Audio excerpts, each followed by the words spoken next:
Hej og velkommen til. Jeg vil lige kort vise, hvordan man installerer TeamSpeak 3. Det første vi gør er selvfølgelig at hente det ind på Google.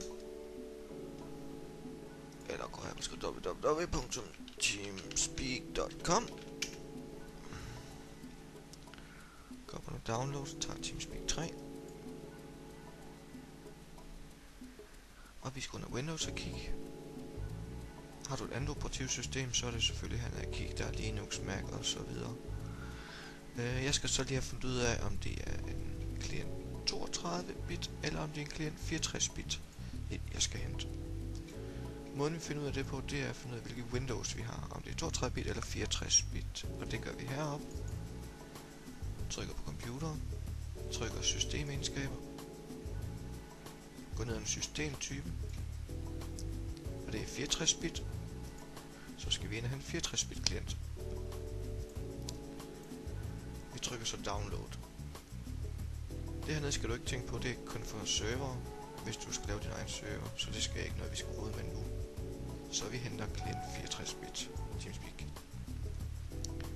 I agree, efter at have læst alt det her igennem. Jeg siger nej tak. Tag mig til downloaden.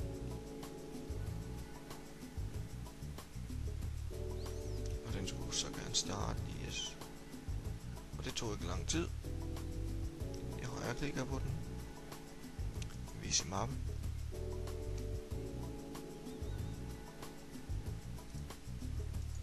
Vis i mappen, sådan. Og hvis du skal være i tvivl, så ligger den inde over overførsler. Hvis du ikke har ændret det. Højreklikker på den. Kører som administrator, så vi er sikre på, at alt bliver installeret som det skal. For en sikkerheds skyld. Vi trykker next. Og læser igennem, og jeg er enig. Agree.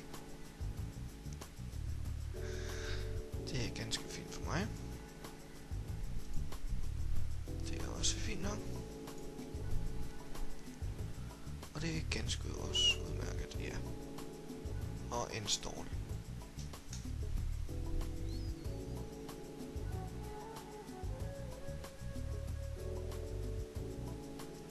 Så er TeamSpeak 3 installeret. Vi går ind under shortcutten her. Kører som administrator.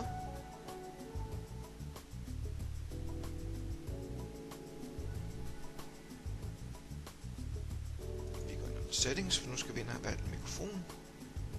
Options.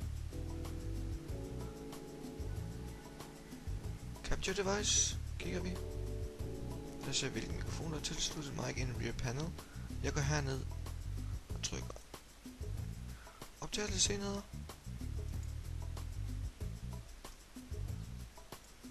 Og kigger om den matcher med det der skulle stå i capture device. Da vi kan se at den er vinklet af med grøn, er det den der er aktiveret. Og det passer meget godt overens. Tryk OK. Så går vi herned og vælger om vi skal push to talk, når vi skal snakke, eller om vi vil have voice activation. Push to talk. Trykker du herover. Vælger hvilken knap du skal combine. Her vælger control. Så det vil sige, at hver gang jeg trykker control, så kan jeg snakke. Voice activation. Hvis du vælger det her, vil jeg nok anbefale, at du går ned og finjusterer det hernede, så du slipper for baggrundsstøj. Det er nu sat op. Tryk OK. Gå ned under connection. Connect. Gå ind og finder den server IP, jeg skal connecte til. Gå ind på servers Paradise hjemmeside. Og herovre der har vi IP'en. Marker den. Højreklikker. Trykker kopir.